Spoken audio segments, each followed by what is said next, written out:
I'd like to welcome everybody to this meeting of the Board of Commissioners in Wilkesboro. I'd like to also welcome the scouts here and thank them for their service to us. I'd like to point out that Troop 325 is with us as well as Troop 333 tonight. Thank you for your time. We'll call on you for the invitation, please. I'll stand. Council Reverend. Dear Heavenly Father, Lord, we come before you tonight and this evening. And God, we thank you for this town of Wilkesboro, this fine town. We thank you for all the people, every citizen. We thank you for our county. God, we thank you tonight that you are blessing the people here. We pray for the first responders, the firemen, the police, the people, all the workers that work to keep the streets clear and to keep us safe. God, we pray for the mayor. We pray for the commissioners here tonight.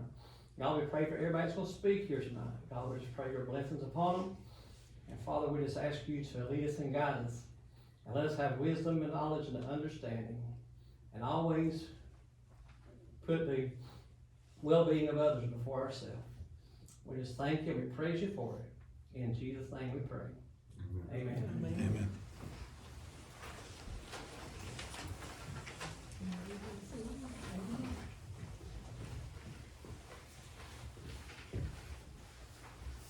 Color guard, present the colors.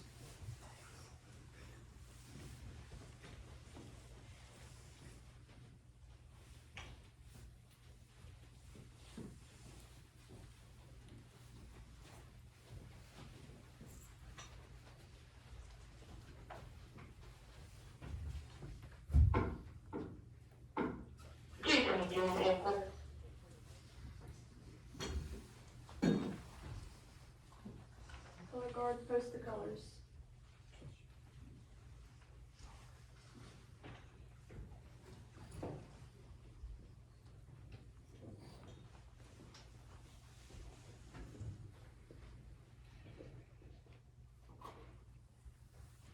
Scouts, attention.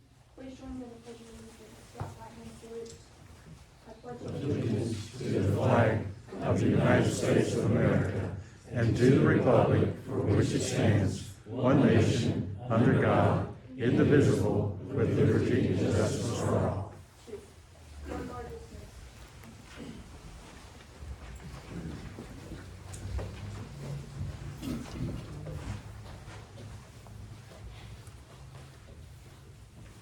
I'd like to point out one thing before they leave, and that's if you'll look at the sash on the young ladies, that they're wearing 44 and 42 merit badges. That's a lot of hard work, so thank you for that.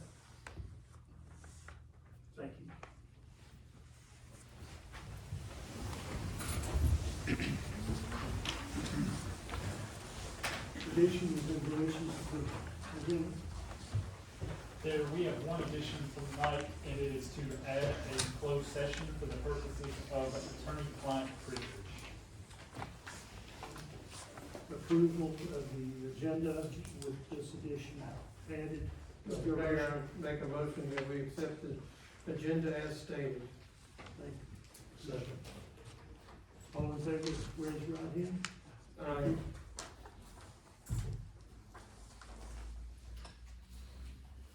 We're going to recognize Officer Church. Please step forward.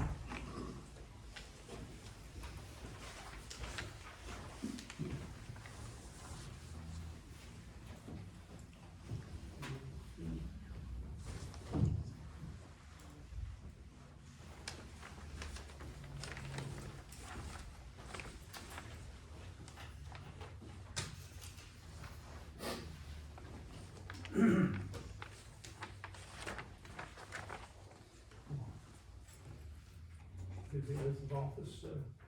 I, Lauren Ashley Church, I, Lauren Ashley Church, I, Lauren Ashley Church, solemnly swear solemnly swear that I will support and maintain the Constitution and laws of the United States that I will support and maintain the Constitution and laws of the United States and the laws of North Carolina, not inconsistent therewith, and the laws of North Carolina, not inconsistent therewith, that I will be alert and vigilant to enforce the criminal laws of this state that I will be alert and vigilant to enforce the criminal laws of this state, that I will not be influenced in any manner on account of personal bias or prejudice, that I will not be influenced in any matter on account of personal bias or prejudice, and that I will faithfully and impartially execute the duties of my office as a police officer with the North Wilkesboro Police Department, and that I will faithfully and impartially execute the duties of my office as a police officer with North Wilkesboro Police Department, according to the best of my skill, abilities, and judgment, so help me God. according to the best of my skill, abilities, and judgment, so help me God.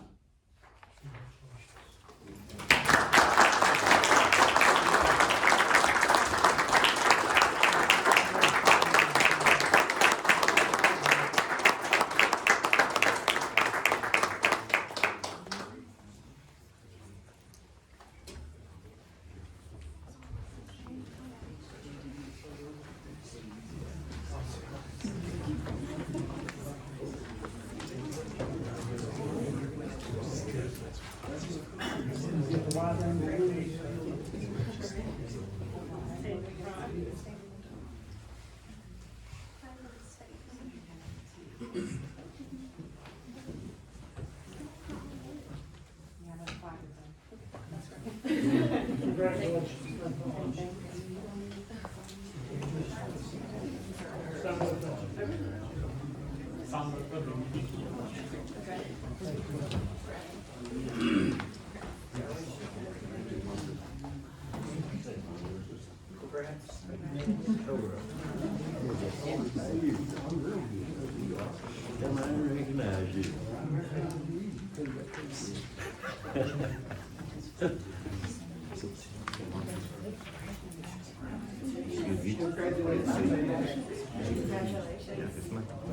That's my sister. That's my younger sister. Lauren. All right, good to see you. Nice to meet you. Thank you.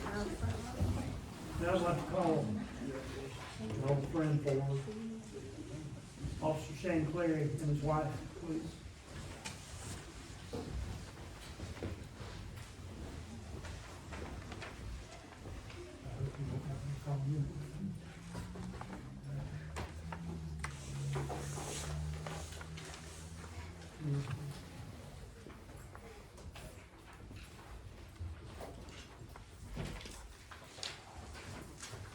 This is a proclamation declaring February 3rd, 2026 as Shane Clary Day in North Wilkesboro, North Carolina.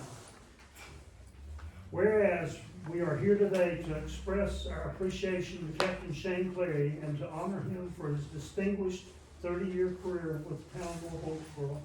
And whereas Shane began his career with the North Wilkesboro Police Department on October 27, 1997 as a night shift police officer, has worked under 5 police chiefs, 7 town managers, and 6 mayors. And whereas Shane has played an important role with the town while advancing through the ranks as a police officer, police sergeant, and police captains. His assignments during his career include police officer in patrol, K-9 officer, investigator in the Criminal Investigation Division, sergeant in the Criminal Investigation Division, and captain in the Criminal Investigation Division. And whereas Shane also has served as the president of the Wilkes Law Enforcement Officers Association and is currently the state trustee for the Wilkes County Fraternal Order of Police. And whereas on behalf of the Board of Commissioners of the town of North Wilkesboro, I want to express my sincere appreciation to Shane for his loyalty to the town of North Wilkesboro over the past 30 years, and wish him much happiness as he begins this exciting new chapter in his life. Now therefore, I, Randy Huffman, Mayor of the town of North Wilkesboro, do hereby proclaim Tuesday, February 3rd, 2026 as Shane Clary Day in the town of North Wilkesboro, and urge all citizens and employees to join me in Board of Commissioners in congratulating Shane on an outstanding career with the town of North Wilkesboro and expressing our sincere appreciation to him for his unwavering dedication and service. We wish him many years of happiness and good health. Proclaimed this third day of February 2026. Congratulations.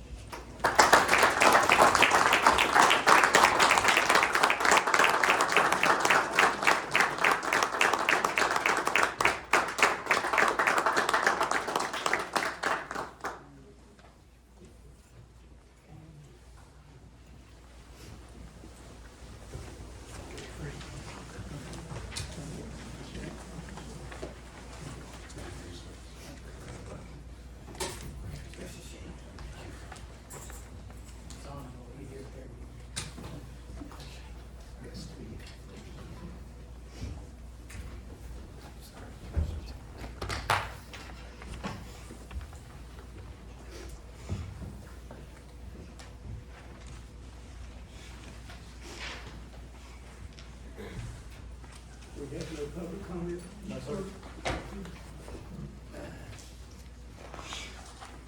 We got routine business with consent agenda. The minutes as listed.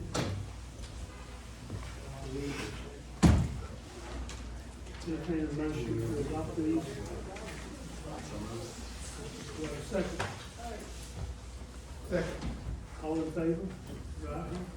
Thank you.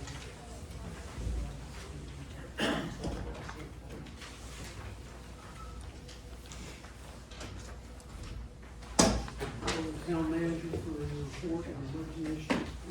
Mayor, we'll be discussing under item M, Memorial Park, as we initiated at last meeting, so further that discussion.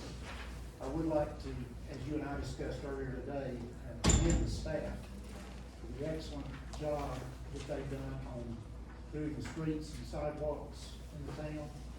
I've had lots of very favorable comments from the public, and just like to say thank you to the group. I'll give a round of applause and hope they can hear you.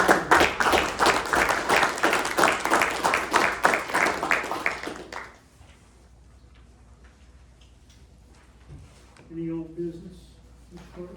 No? You may have any emergency issues tonight. I'm sorry. Any commissioners have anything to say? Yes, sir. Mr. Paul. I want to echo what Eddie said. I had multiple people reach out about how well they did cleaning the streets and clearing them, so that's pretty awesome. And, yeah, my thing is, I was wanting to know, does the board want to do a fan fest event for the race this year? I feel like we should. We do a concert every third Saturday of the month for our concert series, and this year that would be the 18th, but that's the week of the race. And I would propose that we, instead of doing a concert on that Saturday night, we move it to that like Thursday night, unless we find out otherwise from the race, the Speedway, that should be a fan fest. I kind of want to throw that out there for discussion. Did I clarify that? Was that clear? Well, we did the Fan Fest on a Thursday, the Yeah. previous Fan Fest that we had. So a couple of things on that. Of course, you would need to get with Taylor to find out if music is available to be moved. And then the second thing is with NASCAR, as it was the last time, we would need to reach out to the people at NASCAR, because this race is, I mean, the All-Star race was a big deal, but now that we have a points race, you know, and I believe, Dylan, isn't there, they're doing a truck race prior to this so I don't know, we need to check on practice schedules and things like that, because, you know, NASCAR's emphasis is going to be put people in the seats out at the track. So we just, I think it's a great idea. I'd love to do it. The truck hauler parade was huge. So, you know, but yeah, I personally from this seat, if all the things line up, I think it'd be a great event. I guess we just need the board to say, yeah, we would like to do a fan fest. We just need to talk to the racetrack to see. Yeah, I'm all for exploring it. Thumbs up on all that. Does that give you enough to reach out to them? Thank you. Anybody else? Now, under our new business, we have Cindy Randolph, CPA, PLLC, to present our audit presentation. Do you want me to sit here? Do you want me to stand? Does it matter? You want me to Why come don't up you come up? there? Okay. You can sit.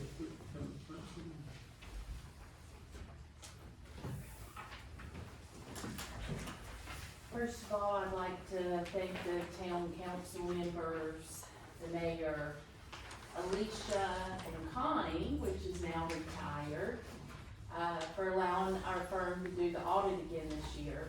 It was a pleasure to work with Connie. She did a great job, and Alicia is a wonderful asset to the town. I think Connie has trained her very well, and,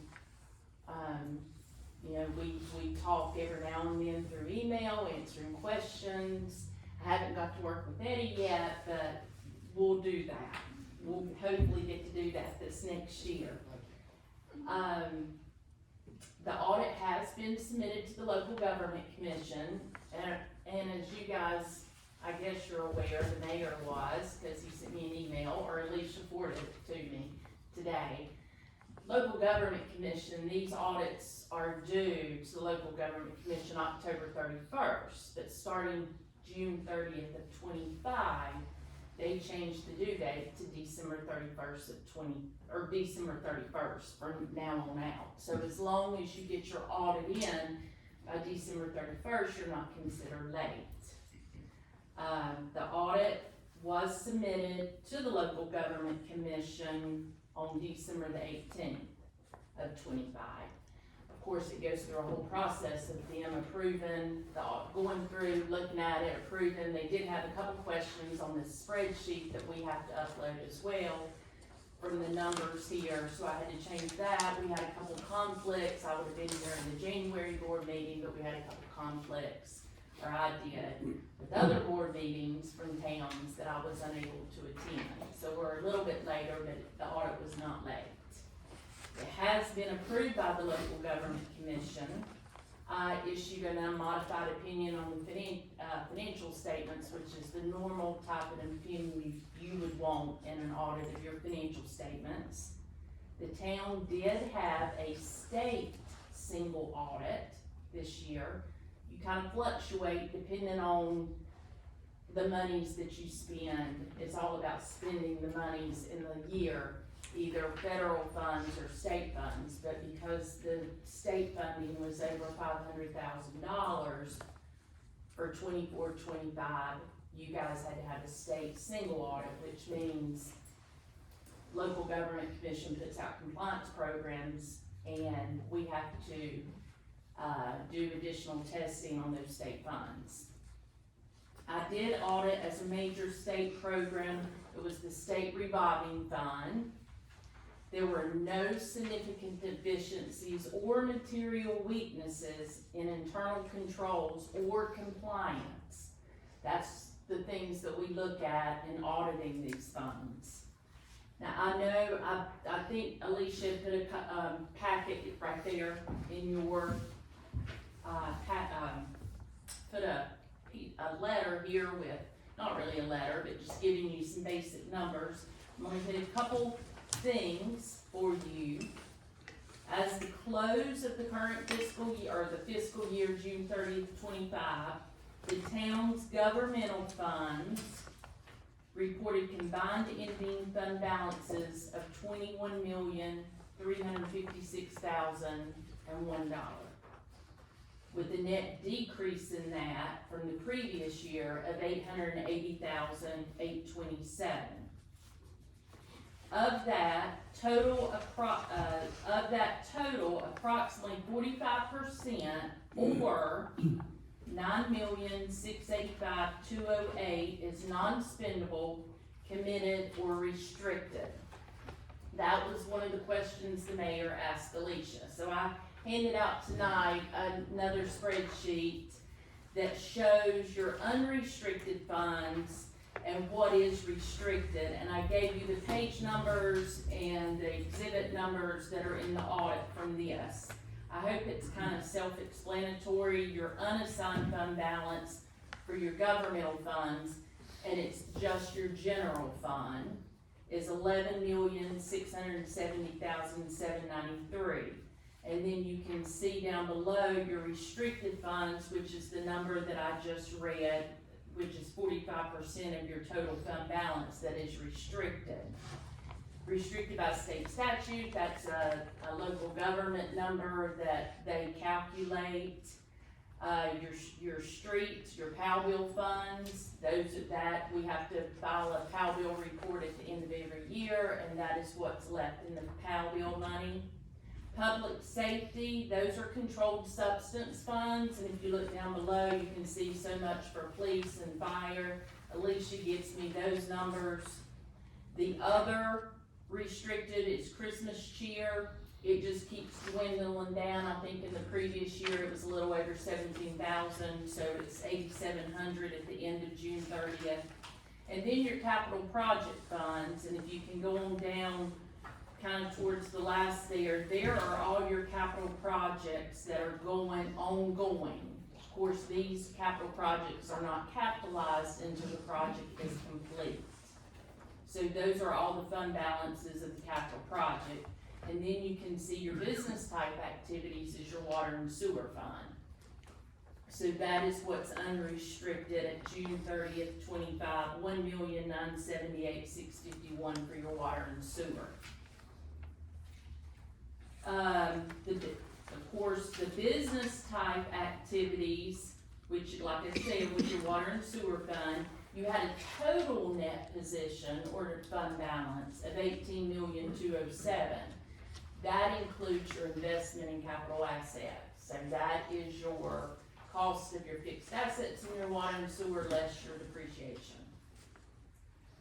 And the water and sewer had an increase this year in their fund balance of a little over $410,000. Your current property tax collection percentage was 99.14% at June 30th, which is above the standard statewide property tax collection percentage. Your general fund, now we're talking general fund. Your general fund revenues increased a little over $505,000 from the previous year. That increase due mainly to grants increasing during the 24-25 year.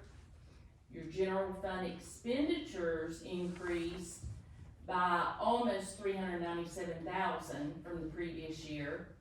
That was mostly the increase in the general fund expenditures were the increase in tourism, your public buildings, and special appropriation departments.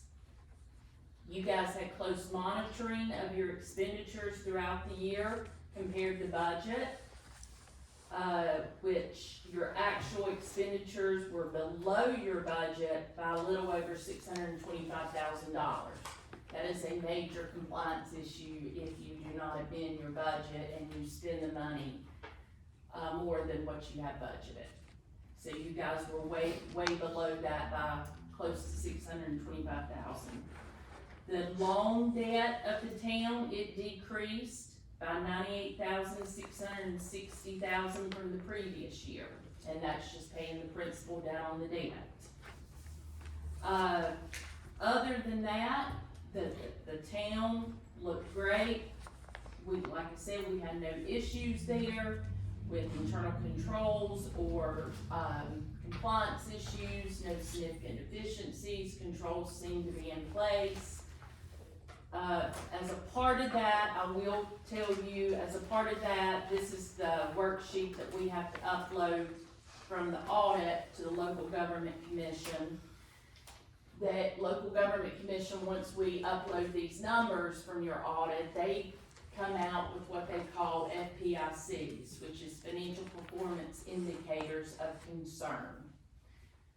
You guys did not have any but one, and this is very common. So you have to reply to the local government commission. And then this is what I just gave Alicia, and she knew about this. It is called your condition, or your capital condition ratio. Let me find the page here where that is at.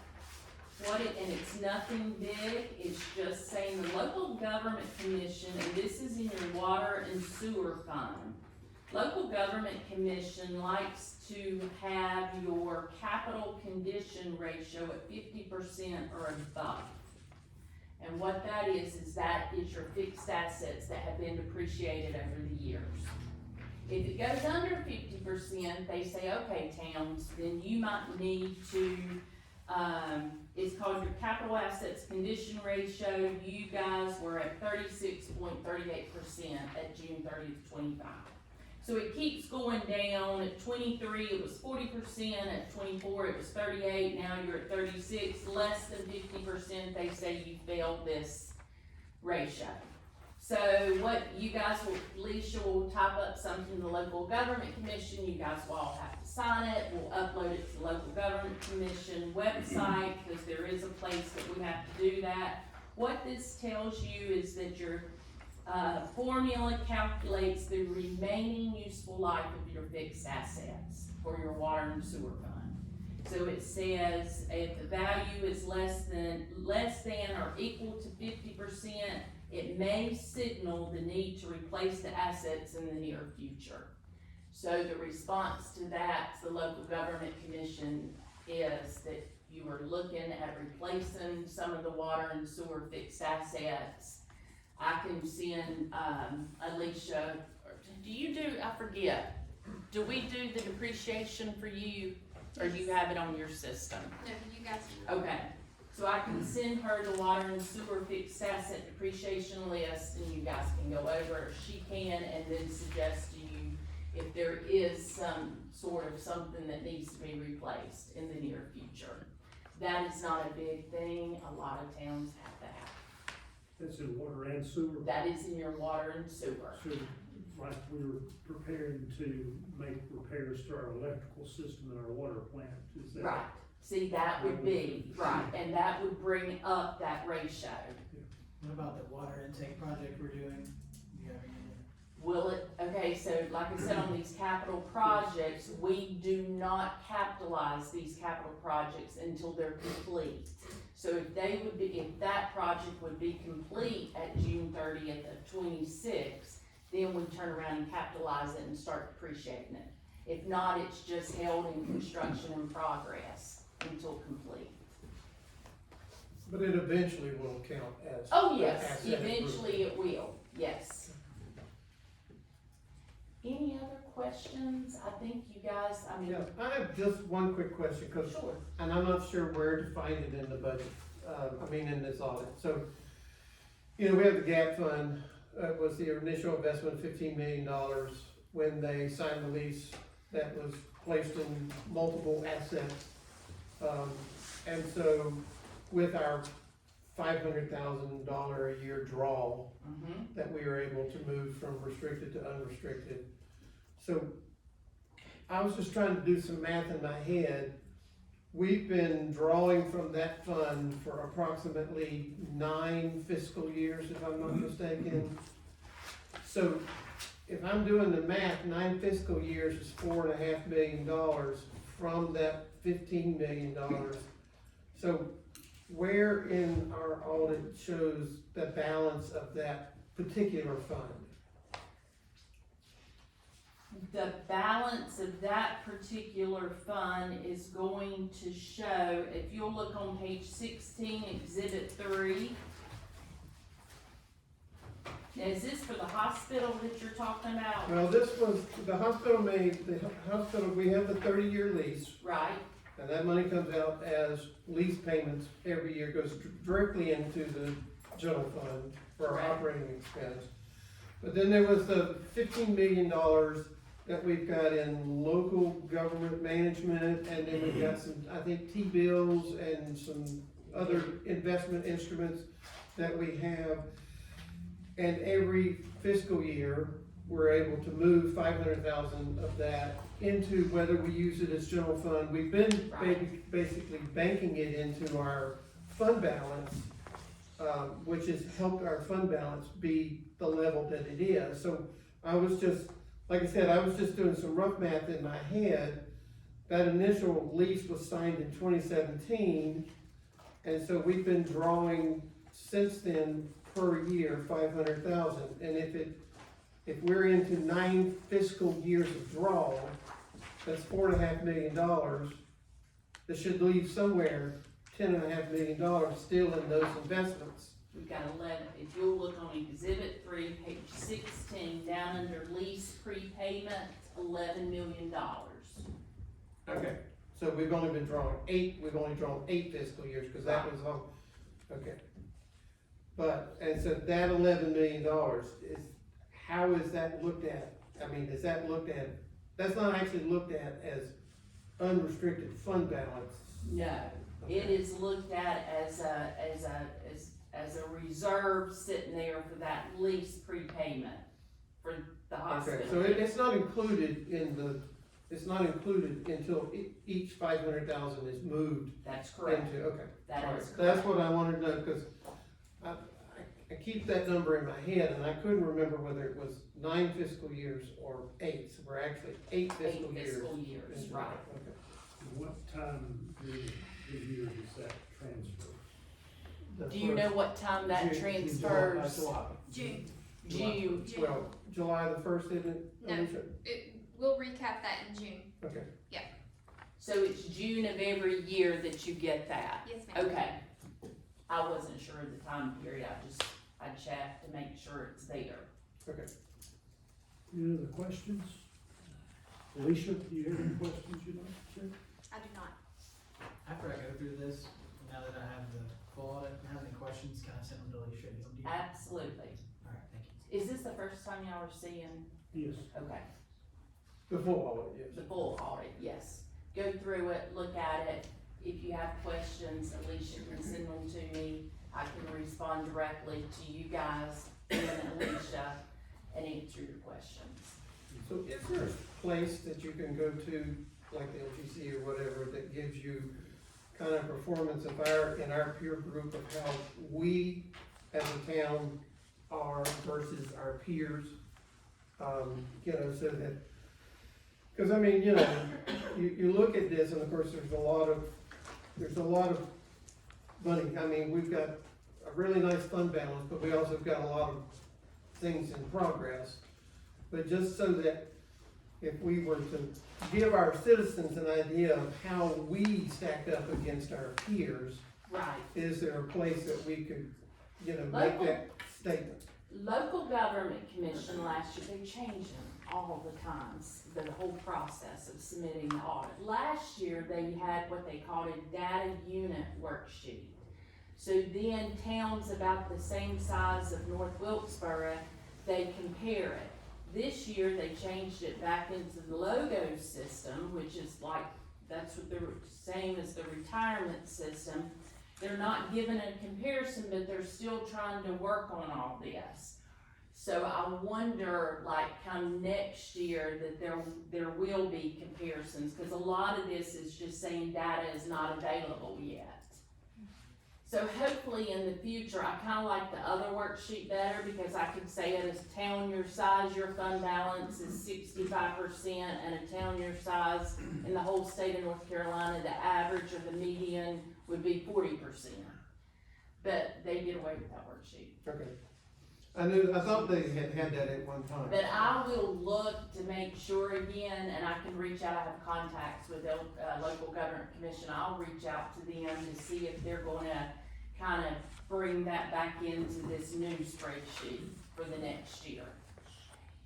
Go ahead. No. Well, no, I'm just gonna make a general statement. I appreciate your firm's diligence, in our timely audits. And, appreciate Alicia's excellent work to make sure our numbers are strong. I appreciate this board's fiscal responsibility that we've always seemed to exhibit. Andrew and I have been through 6 of these now. And, so it always gives me great pleasure to report to the citizens of North Wilkesboro that I feel like this board our finance director, our management, our leadership, all are good stewards of the taxpayers' money. I'd like to thank you. That's gonna be tough. I'm not an accountant, but moving from October to December, right before April 15th, is gonna be tough on you guys. So Yes. thank you, and I want to compliment you. I literally gave Alicia my comments, and I wrote up about 1 o'clock last night, the email, so I forgive that. And, it was laying here waiting on me, so thank you so much. I Oh, appreciate it. absolutely, and the local government commission is always changing. If you guys would've had a federal single audit, meaning that you spent $750,000 or more in federal funds, they came in because the government shut down back in the fall, and said, okay, the ones that have the single audit, I still have the whole Watauga County that hasn't been submitted yet, because they are a single audit, said, you get an extension to February 12th, and how they came up with that date, I mean, I think it's on a Wednesday or a Thursday, I have no idea. So, yeah, it's all constantly changing with the local government commission. I'm just like, oh gosh, can we please just be consistent for 1 year? But probably not. Thank you so much. Absolutely. I appreciate that. Yes, ma'am. And thank Alicia too. Yes. Thank you. If you guys don't mind, I'm gonna slip out.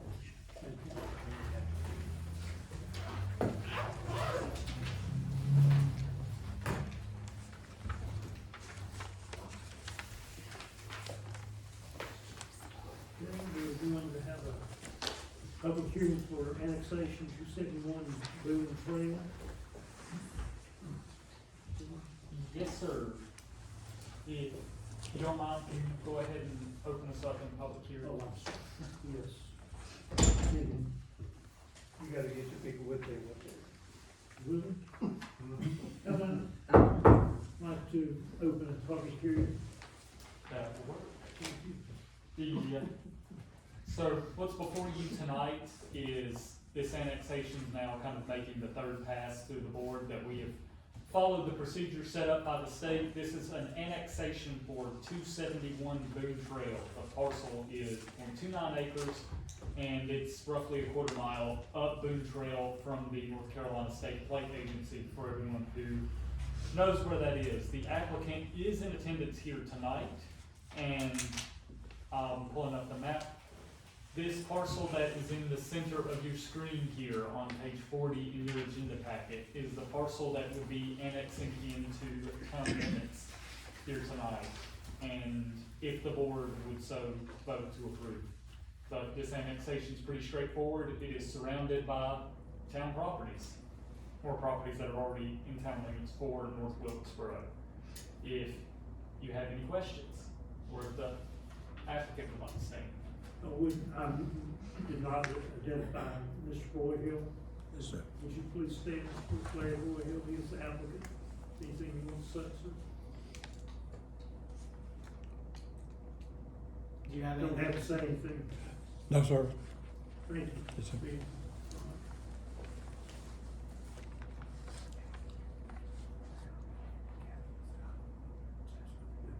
Any other comment? We're gonna close the public hearing. And we'll look for a motion to approve or deny this. I make a motion that we approve it, ordinance 2026-02 to annex property at 271 Boone Trail. Do we have a second? All in favor? Aye. Thank you. Mr. Broyhill, welcome to North Wilkesboro. Glad to have you, sir. Thanks, sir. We got the proposal for introduction with ADP for payroll management. Ms. Anderson, you want to step forward and tell us about it? Yes. So I'm not sure exactly what all you guys have seen, but I've had a few meetings with a lady named Katie with the ADP. We are looking into shifting to more of an electronic timekeeping system. Right now we have a payroll card with a pencil that we fill out We turn this into Crystal, and all 95 employees, she enters in manually, their time, whether it's in, out for lunch, back in, out for the day. So she's spending a lot of time each week devoted to payroll, and this would alleviate a lot of hours that she spends doing payroll that could be utilized in better ways. And it would also take a lot of the pressure for the audit information off of Crystal's plate, because all of this they would handle for us and get it to the auditor, and they're also gonna handle all of our retirement 401k benefits. So it's the cost of the pricing that they have. So we have pricing for 118 employees, that's everybody, and that would be in the case that all 118 were paid every week or bi-weekly. Realistically, we pay about 95 employees every other week. So the total of $7,300 that you see there for the site would actually realistically be around $6,000. But I wanna give you a high number so we know where we could potentially be if we were to hire on more folks. And the current system that we're in, there won't be any savings from that. We bought the payroll module 20 years ago, and when we purchased the actual module, it's changed from that. So we paid for it out of pocket. This price will be an annual fee that we continue to pay. However, I would like to see the savings with Crystal's time, as far as utilizing her in a better way. Could you have any potential savings being the hours may be kept a little more accurate possibly? Yes. Have you had any pushbacks from any departments on it? I think there may be some hiccups or growing pains depending on how we shift, how we have folks punching in and out. There's definitely gonna be growing pains. It's a change. It seems like it would modernize what we're doing. Is this more like a standard of how municipalities are doing stuff like this? Yes, so I have spoken across the river and with the county, and this is kind of the flow of how they do things. I understand that they be able to use a cell phone or work desktop, laptop situation. So Yes, so, those that don't have a town cell phone, they meet at one location, they will use a computer to punch in from that point. If you have a cell phone, you will have an app on your town cell phone, and you will have a specific pinpoint drop, and within, a mile radius of where you should be, you will punch in. And they will also be able to see their vacation time, their sick time, their comp time, request time off through the app or the computer, which would allow them to not have to go to their supervisor and their supervisor come to Crystal, because they don't get that. They can't see that information. It's not ready, available to them like this would be. Alicia, if I may too, W-2 statements will be provided. Yes, so Crystal does all the W-2s now for every single employee and hands those out. They would handle all of the reporting for us. retirement as well. Yes. Seems like a no-brainer. Yeah, efficiency. Absolutely. So I think I need a motion. Make the motions there, sir. So, Mr. Mayor, I'd like to go ahead and move this along and, make a decision with the NEP payroll program. Thanks for your work. Second, thank you. And all in favor? Aye, raise your hand. Thank you. Thanks for Thank you, Alicia. bringing us up. And thank our town manager, because I know he's had 3 or 4 experiences transitioning to this. It's gonna be smooth, isn't it, sir? I hope so, yes. Thank you. Road closure, Alyssa. Road closure. Thank you, Mr. Mayor. Good evening, Commissioners. You have in your agenda packet some documents for a temporary road closure. This is the Wilkesboro County Farmers Market has requested a temporary closure of a portion of the westbound bike lane on CBD Loop outside of the Acton Valley Marketplace. This would just be that section from the Acton Valley Marketplace and just during farmer's market days and farmer's market hours. So that would be April 18th, so Saturdays, except for a few here and there that are reserved for other things, but Saturdays from April 18th to October 31st from 7:30 a.m. to 12 p.m. You can see the map there.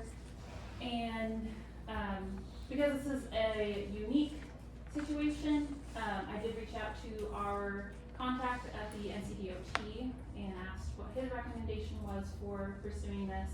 And he asked that we just submit a road closure form, as we usually do, as we have individuals do, and then provide additional information about signage. So I've also included in your agenda packet, I believe, a document about the signage, and then there's the image on the map as well that shows an explanation of the signage. And the purpose of the closure is just to provide additional accessible parking, as there are parking spots nearby, but some of them are up on a hill, things like that. And the farmers market manager, Morgan Sullivan, is here. If you guys have any questions about the reason for the closure, I'm happy to answer any questions about the process itself. I would just like to recognize her and all the work she did with that report y'all gave. I'd like to give her a round of applause.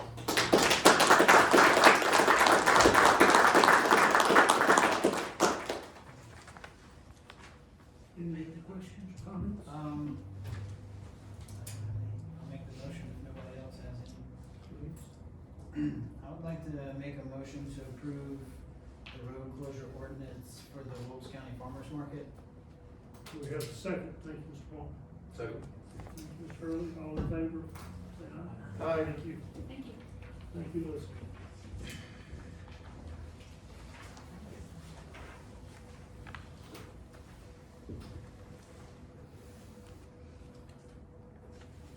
The joint water intake resolution.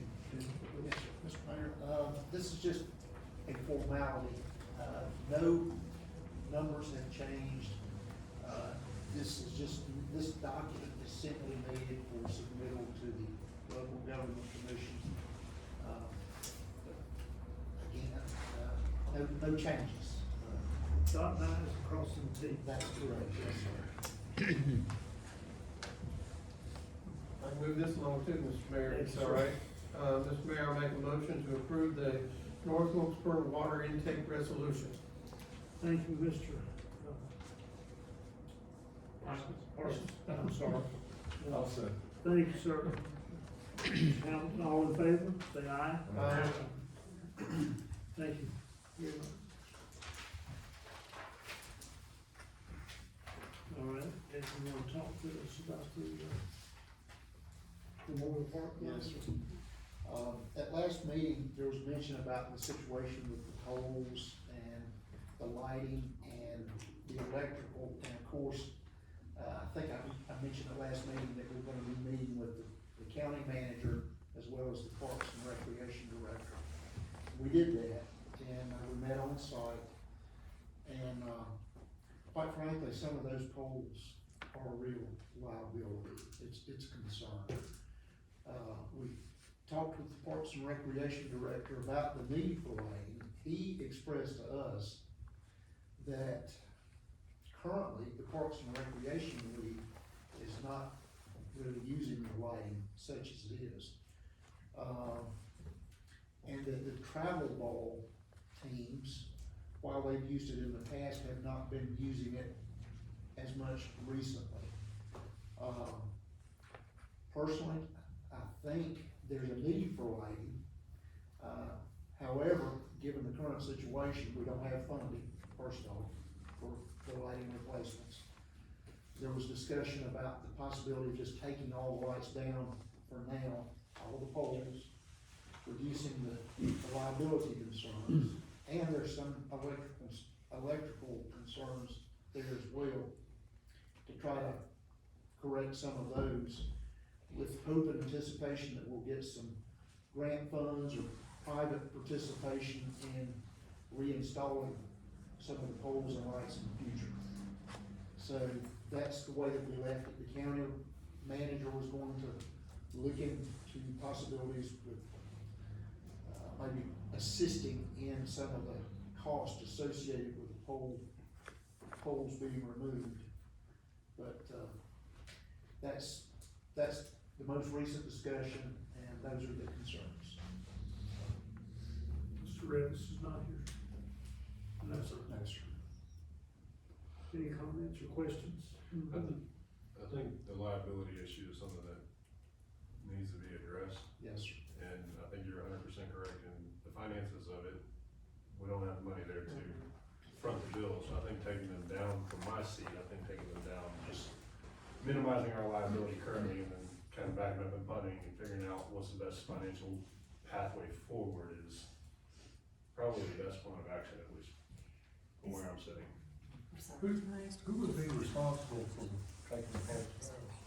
Well, currently, according to the lease, it's our responsibility, and we have talked with some local contractors. I don't have actual pricing yet, but we've talked with, MECI, Mathis, Electric, Wood Sheets, Boyd Mathis, Simmons, and Grady.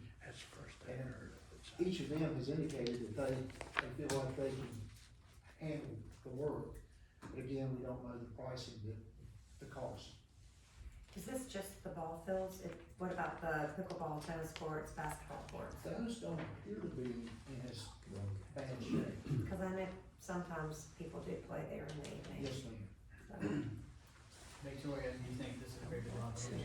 Yeah, and I was also going to mention, I think our other parks have this, but we probably need to post some signage that it's closed from, after dusk, from dawn to dusk, so. Closed. Once it gets dark out, it's closed. That way we can even further reduce, the liability. So, Eddie, because of the potential cost of this, do you think it would be prudent on our part to go ahead and, I'm all for, if we can keep it local, keeping it local, but we still have to do it by the book, so would it be prudent on our part to at least put out submissions for bids, so that we have numbers, you know, because I think, like I said, from a statute standpoint, we almost, because we're potentially, I mean, you know, as you said, you could be looking at $600 a pole, but then you put 30 poles into that, and you got 18 grand. So, do you think it would be prudent on our part to go ahead and find bids, and then bring that back to the board to discuss moving forward with that? Yes, sir, in my opinion, the sooner the better. There is no financial parameters that would allow us to move. The reason thinking is that's pretty specialized. Those poles were probably 50 feet long and doing that, so we don't want Tom, Dick, or maybe Harry doing it. We want qualified people, whether they're in the area or not, so. Yes, sir. I think that Memorial Park is one of the larger park attractions in our community. And I would say that we might get some pushback when these lights come down, so that's just my opinion. Everybody might wanna prepare for that. We have to let people know that it's a safety thing. Also, with that being said, I think as we think about capital projects moving forward, particularly with the parks, I think that this needs to be a priority, that we get lights back up compared to other things we may consider for parks that in my mind would probably be less important. I also think when I see how many people use that park, particularly during baseball season compared to our other parks, the return on investment in that park is pretty high because a lot of people are using it. I think if we had nicer lighting and some nicer things, we might even could get some tournament type play that would bring even more people here and maybe more money to our businesses. So I guess my thing is pursuing grants, talking to our state representative, looking for grants, and just finding a way to hopefully not let this be a permanent change, but a temporary change would be what I'd like to see from my seat. I would definitely agree with that. We kind of discussed trying to take a lemons into lemonade attitude about this, that maybe if we can get some work done on grants, and we are all hands on deck trying to seek grants and financing, public and private. If we can do that, maybe we can use some banners saying we'll be back, this is a project and trying to turn this into a capital improvement project that'll make us proud of our park. I think safety first step. If somebody got hurt down there, liability, legal issues aside, somebody was got hurt, so I think we gotta. Especially a child. Yeah. We gotta take care of it. And a light did fall during this discussion time, so that's scary. So do we need a formal motion to get this ball rolling to, so that we could have bids in hand by the next meeting? So you need a formal motion to start this process, or a thumbs up? No, I think just a thumbs up on this one, because the next, when the bids come back, we'll do a formal motion. I've got a question to you and the finance director. What does the process look like for private sponsorship in this regard? Can we send something out to local businesses like Window World and Samaritan's Purse and all the larger companies? Yeah, you could, because we're not a nonprofit, you run into, are they willing to donate? Because they're not gonna have that nonprofit deduction. Now, if we were to put up banners, once it was done, project's complete, and we have an advertisement for these folks, Marketing? they could use that as marketing. So that might entice them to donate from there. That would be the only drawback that I would see from the vendor's point of view. But from ours, accepting money from a private sector, as long as we're able to advertise for them. And we do have a sponsorship policy in place that gives us guidelines for that. You think we could explore that possibly soon? Yes, Ms. Nichols? I always thought, we were back talking that the Memorial Park was county run. And that's what we've always been told, is county was responsible for Memorial Park. When did all that change? Well, the contract that we pulled up actually has Colin McCall's signature on it, so that'll tell you how far back that goes. It is leased to the county, but as far as the equipment and such, We have to do it. yes, ma'am. And when he mentioned the electrical system, Duke Power has disowned our electrical system down there as well. And they told us horror stories about last year, where kids were actually touching the chain link fence and getting shocked. And they had to, I'm sorry, I didn't look there for you. It has been. Allegedly. It has been grounded. Has been grounded, allegedly. I didn't observe that, Victoria, but they installed ground wires, not. Actually, the electrician that went out, I think they were able to As soon as it was identified, they identify dealt with that, it. yes. And Martha, if I'm not mistaken, I think our agreement with the county was more about maintenance, because I do think they help us maintenance-wise as far as keeping up the grounds and dragging the diamonds and stuff, but I think if you were to read the lease, capital expenditures are still on us. That's correct. We are speaking with Wilkesboro and Wilkes County about ways of areas of cooperation that might include this in the future, and cut expenses, that would be the need to do that, so. But I do absolutely agree with Andrew that ball field, we need to figure out a way to get it back completely 100% operational. If we didn't, it would be a real step back for our community, that would look bad. And it is Memorial Park is a memorial to the veterans, the fallen veterans, or whomever, and it's Buster Bush Field, I guess. So those of us that knew Buster Bush very well, that means something to us as well. Would the board be okay if I asked the finance director to go ahead and work on sending things out? As long as it aligns with our sponsorship guidelines to any of the private organizations, even SP possibly. Staff have been working on a private donation sort of setup that's being worked on by the park staff currently. Not quite ready to go out, but that's a project in progress. there's anything I could do to go help talk to somebody to explain the situation, how important it is, I'd be glad to go. I'm sure everybody up here would be glad to. And as I understand, a lot of these parks grants that we might qualify for are 50% match.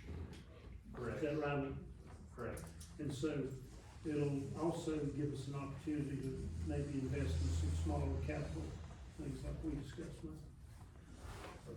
Seems like the important thing, like you said, is getting this closed down as soon as possible.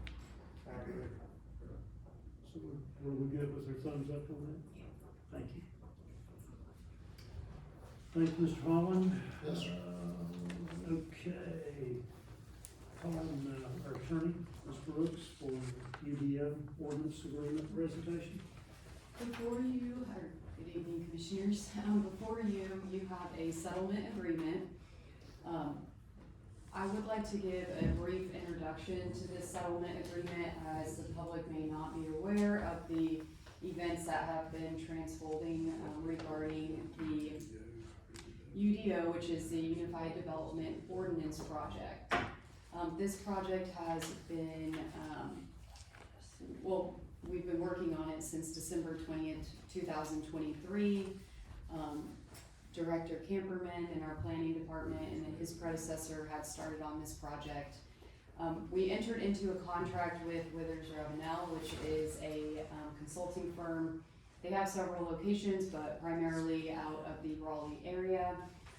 We contracted with them for them to create and provide to us a unified development ordinance.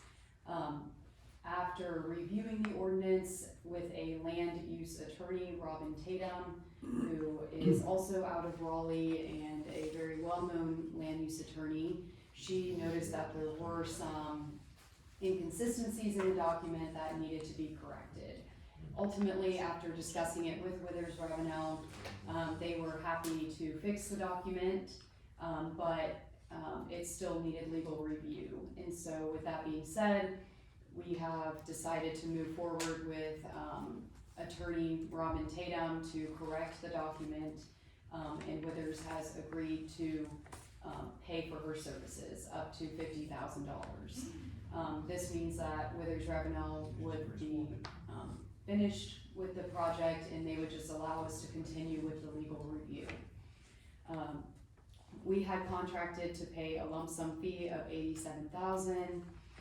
We have paid to date about $78,000, and then there are other reimbursable expenses.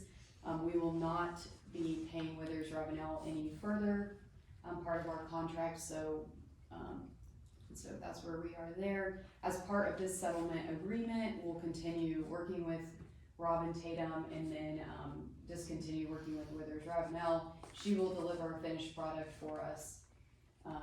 And then we are, the legal terms of this essentially are we cannot come back and try to renegotiate with Withers Ravenel, or come back and sue them for anything further. So that is essentially what we have here. If there's any further questions, I'll be happy to answer them. Well, I want to reiterate that when Robin Tatum gets done with this document, we will have a clean, usable, what we had always hoped for UDO.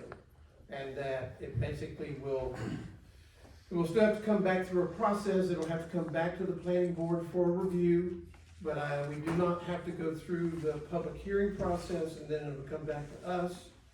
And it will be the document that has been worked very hard by the planning board, and one that I think we can be proud of, and it will be something that our citizens will be able to find the information that they need, compiled all in a central location that will expedite people's understanding of the ordinances, the rules, regulations, procedures that this town operates by. And so I applaud Withers for stepping up. They are a first-rate stand-up company, given the chance to fix this.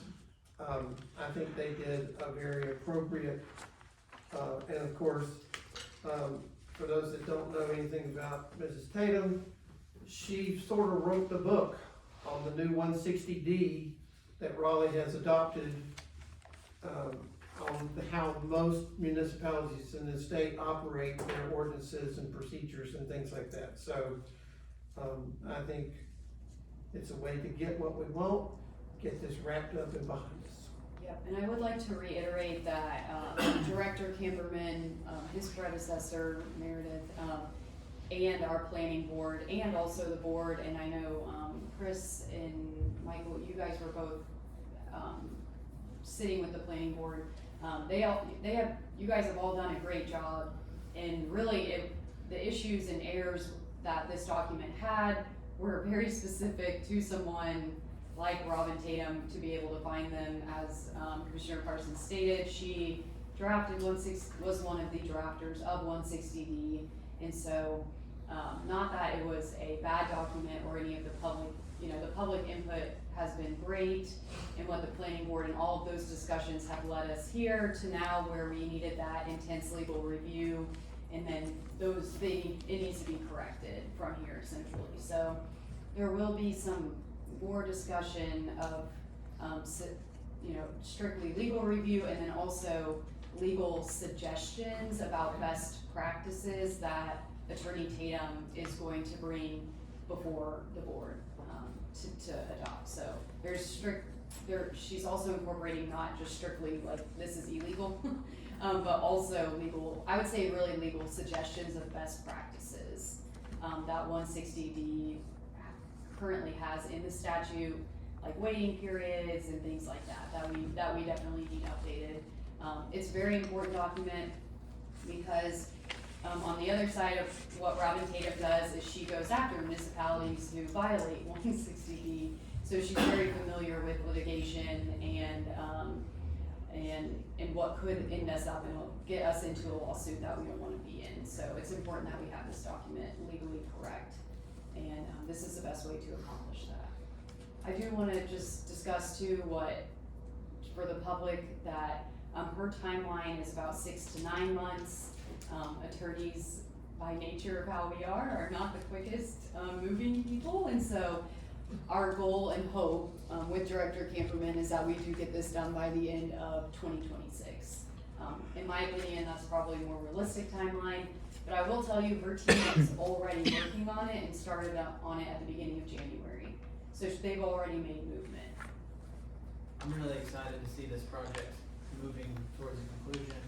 I think to kind of make lemonade out of lemons, while it was unfortunate that it kind of got dragged on and then it wasn't right with the group that did it, I'm kind of excited to have somebody that is of her caliber to look at it, and if she helped write or draft 160D and she's an attorney that goes after people that don't follow these things, I'm interested to see like what her suggestions are for us, and I think we should pay close attention to them because she's supposed to be an expert on it. So I'm pretty excited to get her feedback, otherwise we might not have gotten it. So maybe this is a blessing in disguise. Anything else to add? No, I think she's been great to work with. So Robin's been, really good with staff in the past 9 months. So we've been talking with her on it, and I have confidence she's gonna fix some of these things. And I think we're gonna be happy with when it's all said and done. I think it is to your point, Commissioner Palmer. I think it's a positive thing that came out of this situation. So we're staff. We're excited to get back to work on it. So I would ask you this evening, if you would so wish, to approve the settlement agreement. That way we can sign it, and then Robin will continue to work on the project. And she can get paid. I'll make a motion that we approve the UDO settlement agreement. Is there a second? Second. Any discussion before this? All in favor, raise your hand, say aye. Aye. Thank you. Okay, I'm gonna talk about America 250, and I'm gonna ask Commissioner Palmer to chime in just a little bit, and I'm gonna start by telling you how exciting it is to see people come together from all over Wilkes County and all over North Wilkesboro to be a part of this. I wanna thank Taylor and Alicia for their help in this. Thank Sandra and Andrew for their involvement. Andrew is on fire. He's changed the lights a couple of times to get the right color, and I like that. We've been able to get the flags up from the beginning, and banners are here and ready to go up, and the decorations for the front of the town hall is all in order, and now we're working on everything. Two stipulations that I kind of keep putting forward is that America 250 be a year-long celebration, and by incorporating other people in our efforts out in the county and in Wilkesboro, the veterans, the Daughters of the American Revolution, all these people involved. We have exciting meetings starting tomorrow afternoon, coming at 4 o'clock tomorrow afternoon. So it is enjoyable. A lot of good things are going on. We're trying to make sure that businesses in the town are involved and benefit from these exciting things. We're planning exciting 4th of July celebration. And as much as I can, ask that be an all day. And I'm not mean all day, but it's probably going to be hot. But we're going to have parades. We're going to have a Patriot Parade on the Greenway. From a gentleman named Jay Thompson that told us about our history, and so we're going to involve that. We're going to work with Wilkesboro, and we're going to have a big time. So, Andrew, you want to say more about this? Well, we've already brought some of the things we're working on. Tomorrow we're meeting with other people in the county and community in Wilkesboro to try to kind of start tying up some of the plans that we're doing. Hopefully for North Wilkesboro, within the next couple of weeks or so, we can have our plans and priorities so we can start working on how to make those things happen. I think America 250 is huge because without our country, we wouldn't even have the town of North Wilkesboro and all the freedom we have. So I think we need to honor our country. I think we need to do this because it will be a great fun event for our community and help educate the youth so that moving forward, there will be young people that understand the importance of it too. So I think it's worth us investing our time and resources towards honoring it. It comes once every 50 years. Somebody my age, this will likely be the only one I really experience. Some people might be blessed enough to experience 2 of them, but I'm really excited about it. Appreciate all that Randy's done. To be honest, he's really been a leader on it and pushed, and I appreciate that. And I think North Wilkesboro has kind of been a leader on this, and I'm proud of that for our town. I feel like that it is important, and we're going after. We're going to try to maybe go after some grants and have some organizations for some sponsorships of some of the things we're trying to do. One thing that I would ask the board, and I've talked to Alicia about it a little bit, is I do think that for now, so that we can get this moving, because we probably need to start promoting some of these things in March or April, so that people know what's going on. Because a lot of it will be year round, but some of it, particularly through the summer with our summer events, and in particular the 4th of July, we need to start working on some of this stuff now and letting people know what's happening. I would like to see us set some money aside. I had talked to Alicia. My understanding is that maybe if we did 10,000, that would, I'm not saying we spend all of it, but to have something to work with, that might be an okay number. Wanted to bring that to the board because we're not having another meeting this month. The next agenda items to take the February meeting off, most likely I think that'll happen. So the next meeting wouldn't be till the beginning of March. And if you started promoting some of these things in late March, I mean, you've got June, you've got May, you've got April, that would be 3 months. And I think for events like this, we need 2 or 3 months to let the community know what we're doing. So that was the only thing I was going to bring to the board tonight. From my seat, I know that we always need to watch every penny that we spend. I think honoring our country and the freedoms that it brings us as people is worth putting a little money into. And that's kind of how I see it, but I just wanted to throw that out there. Anybody else? I just have a question. I saw the email about the fire hydrants. Was that decided on, or is that So gonna be an upcoming meeting? the art gallery, Brooke Horn's here. She is going to try to organize painting the fire hydrants maybe in all of downtown? Is that? Yes, Yeah. that's the plan. Yeah, to commemorate America 250. And just for the people that didn't hear before when we spoke about it maybe last week, or last meeting, we're decorating town hall, we've got a nice big banner that's gonna go out front that's really big.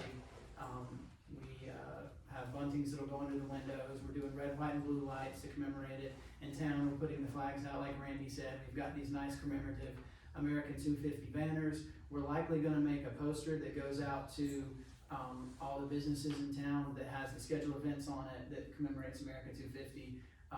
We are still considering maybe doing these like historical window clings, so like a building that was there might be an old picture and some information about it. We're kind of still tossing that around. And we are talking about doing the fire hydrants. One thing was important to me, but like most people you talk to are like, hey, we gotta have a parade. So we're trying to do America 250 parade, and I believe that'll happen. It's looking like our town may be the one that actually organizes it to some degree. We'll talk to Wilkesboro more about that, but it will look something like a Christmas parade, but instead of Santa Claus, it will be Uncle Sam.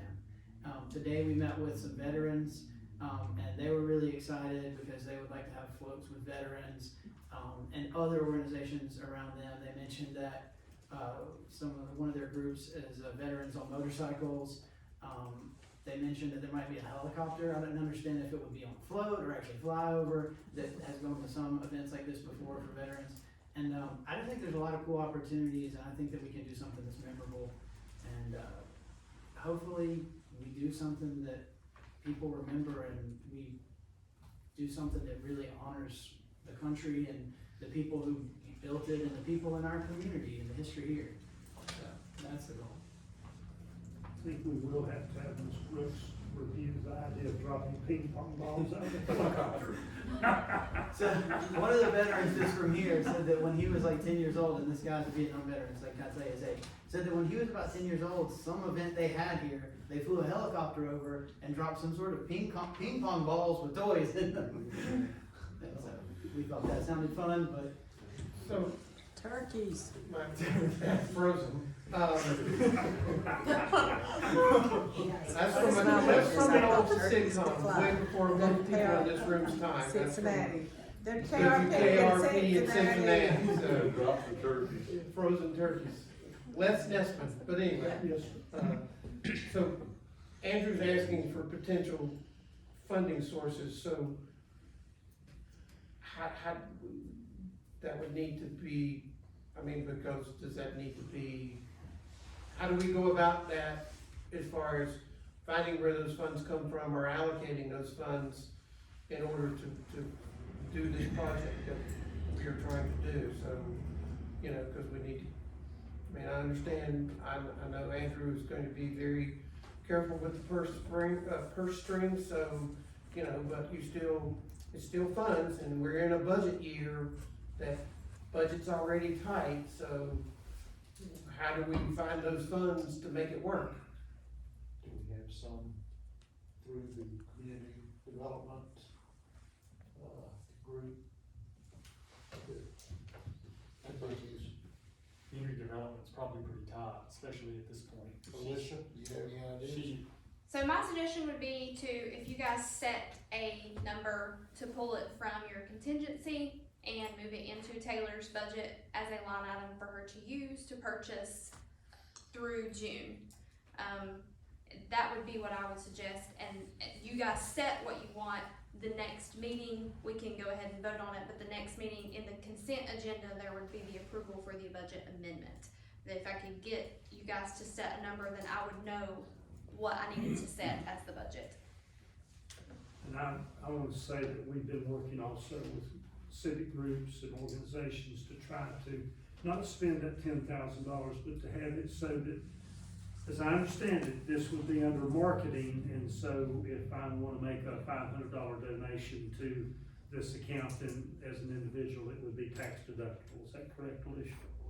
It would stand the same as the lights at Memorial Park. If you are a business and you make a donation, it's actually not a donation on your taxes. It would be something that we would utilize for marketing for that specific, to work around not having a nonprofit. But from a marketing standpoint, from a small business, you just expense it out to your marketing, and it just becomes an expense, so you don't have to really worry about that tax deductible status, so. You know, it'd be no different than what I pay for a billboard, it's still marketing. We, want to get kind of an itemized list of some of the things we're doing, and I will personally go, hopefully maybe with Randy, to some community organizations and tell them this is what we're doing, this is why we think it's important, would you be willing to donate? One thing that we're doing that I'm personally really excited about, if we can pull it off, is to do a time capsule that would be buried on July 4th of this year to be open July 4th, 50 years from now. And I don't know exactly where we'll put it yet, but since we're redoing Smoot Park, it might be a cool thing there. But I had looked at some places online that had stuff like that. Then I also asked a friend of mine that has been in the funeral business a long time, could you tell us we need a watertight thing? And he was actually like, well, 1976, when I was in high school, we did something like this at the old courthouse. And he's like, I'd be glad to. And he's looking into stuff, and he, you know, because we need a marker on top and a vault or something to put it in. And he said that maybe he might be able to find some people that would donate it. So like, I will do my best to make sure that we get every donation we can to help. And people are excited when you talk to them about it. They think it seems fun, and they're excited about America 250, so. Well, I still think we need to just pick a number, Oh, because yeah. you need a number that they can work with from the finance Oh, department. yeah. Well, I threw out 10 because I thought that was, let's be honest, things are expensive. I mean, How did the town pay for the banners and the lights and stuff? Where did that The come lights were already there. I just went on YouTube and found out my program. from? No, but I mean, what line item or where did? I think Taylor had some she in her has budget. You want to address that about Mailers. The banners that we've ordered, I've just coded to advertising. So she has something to do. Okay, no, I mean, I was just wondering why we couldn't have more money for that. I think for some of the other projects that we're hoping to do, like the time capsule and some of the other things, it wouldn't be as appropriate to put those in marketing or advertising. Okay. So do you think 10 grand is gonna be enough for a parade? Based on the projects that we've talked about in our county group and with our committee, I think that would be appropriate. And we've got some promise of money already that would offset that $10,000. So like, I'm not asking, my work is, a lot of my work is for the orchestra that I'm talking about, that I think I've just about got all the money raised outside of the town to do that, so. So if at the end of the year, we're gonna use that 10,000, it goes back into the contingency line item, we just make an amendment and move it back? Is that how that would work or not? No, it would roll over into your, Is that her budget no, next year? so. Fund balance. Yep. Fund balance. Yep. At the end of the year, any funds that aren't expended roll over into the fund balance. Okay. It doesn't go away. Yeah. It goes into the same. Track that. 10,000 sound good to me. I'd like to make a motion that we make a budget line item to make an amendment to move it to there. I don't know if I said that right, but I need to word that You want differently. to say that? Yeah, What should I say? yeah, just make a motion to, but to create a line item and amend the budget. Okay, sorry. And then we'll, yeah, that's. I'm not. For the project 250. Yeah, for project 250. I would like to make a motion to make a budget line item and an amendment to set aside money for Project America 250 in the value of $10,000. Is that okay? Yep. Thank you. I'll second. All in favor? I see that I'm gonna explain the meeting calendar, but I'm gonna call on Dylan to do that, because I know he's really out there. Sounds good. So, last item of the night, recently I've had a couple commissioners come speak to me about the February 26th meeting. Currently, 2 members of this board are going to be in Chapel Hill at a training with the North Carolina School of Government. As a result, they've requested to potentially cancel this meeting if the board is so willing. this is not gonna cause any issues for us, because we have already tonight had our required meeting by state law with our public comment period. So if the board has any questions or discussion on this item, otherwise they're open to approving the change to the meeting calendar. Mr. Mayor, I'd like to go ahead and make a motion to approve the amended board meeting schedule for 2026. Second. If it makes you feel better, my birthday's 3 days before that, so maybe I can celebrate. I'd like to entertain a, motion that, Mr. Mayor, I'd like to make a motion to enter into closed session according to NCGS 143.318.11 subsection A subsection 3 for purpose of attorney-private. do I have a second? Privilege. Second. All in favor? Aye. Thank you.